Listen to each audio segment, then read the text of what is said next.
വൈക്കത്ത് നിന്നും ഗോവയിൽ ന്യൂ ഇയർ ആഘോഷിക്കാൻ പോയ യുവാവിന്റെ മൃതദേഹം കണ്ടെത്തി.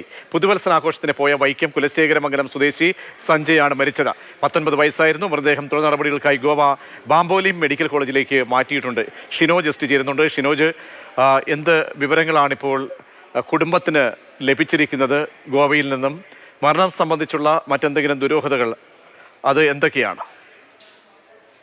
പ്രതീക്ഷ വൈക്കം കുലശേഖരമംഗലം സ്വദേശിയായ സഞ്ജയും മറ്റ് രണ്ട് സുഹൃത്തുക്കൾക്കൊപ്പം കഴിഞ്ഞ 29-ാം തീയതിയാണ് വൈക്കത്തു നിന്ന് ഇവർ ഗോവയിലേക്ക് ന്യൂ ഇയർ ആഘോഷിക്കുന്നതിന് വേണ്ടി പോയത്. 30-ന് ഗോവയിലെത്തി പുതുവത്സരാഘോഷത്തിന് ശേഷം ഈ സഞ്ജയെ കാണാതാവുകയായിരുന്നു. അതിന് പിന്നാലെ ഇന്നലെയോടുകൂടിയാണ് ഇത്തരത്തിൽ സഞ്ജയിനെ കാണാനില്ല എന്ന തരത്തിൽ വൈക്കം തലയോപ്പറമ്പ് പോലീസിൽ ആദ്യം ഒരു പരാതി പോകുന്നത്. അതിനുശേഷം ഈ പരാതി ഗോവ പോലീസിന് കൈമാറുകയായിരുന്നു. തുടർന്ന് നടത്തിയ അന്വേഷണത്തിലാണ് ഇന്ന് രാവിലെ ഇത്തരത്തിൽ ഒരു മൃതദേഹം ഒരു ഗോവയിലെ കടൽത്തീരത്ത് വെച്ച് കിട്ടിയിട്ടുണ്ട് എന്ന തരത്തിൽ ഒരു അറിയിപ്പ് കിട്ടുന്നതും അത്തരത്തിൽ ഈ സഞ്ജയുടെ മാതാപിതാക്കൾ ഉൾപ്പെടെ അവിടെ എത്തിയതിനു ശേഷമാണ് ഈ മൃതദേഹം തിരിച്ചറിയുന്നത്.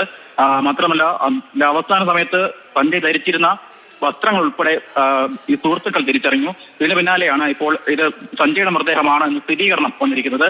എന്തായാലും ഈ സഞ്ജയുടെ മൃതദേഹം തുടർ നടപടികൾക്ക് വേണ്ടി ഗോവയിലെ തന്നെ ബാംബോലി മെഡിക്കൽ കോളേജിലേക്ക് മാറ്റിയിട്ടുണ്ട്. പോസ്റ്റ്മോർട്ടം നടപടികൾ ഏകദേശം പുരോഗമിച്ചു അവസാന ഘട്ടത്തിലേക്ക് എത്തിയിട്ടുണ്ട് എന്നാണ് മനസ്സിലാക്കാൻ കഴിയുന്നത്. ഏകദേശം ഇന്ന് അർദ്ധരാത്രിയോടുകൂടി തന്നെ സഞ്ജയുടെ മൃതദേഹം നാട്ടിലെത്തിക്കാൻ കഴിയുമെന്നാണ് മനസ്സിലാക്കുന്നത്. ഇത് സംബന്ധിച്ച മറ്റ് ദുരൂഹതകളൊന്നും തന്നെ പോലീസ് ഇപ്പോഴൊന്നും പറയുന്നില്ല. മറ്റെന്തെങ്കിലും ദുരൂഹതകളുണ്ടോ എന്ന കാര്യത്തിൽ വിശദമായ അന്വേഷണം നടക്കേണ്ടിയിരിക്കുന്നു.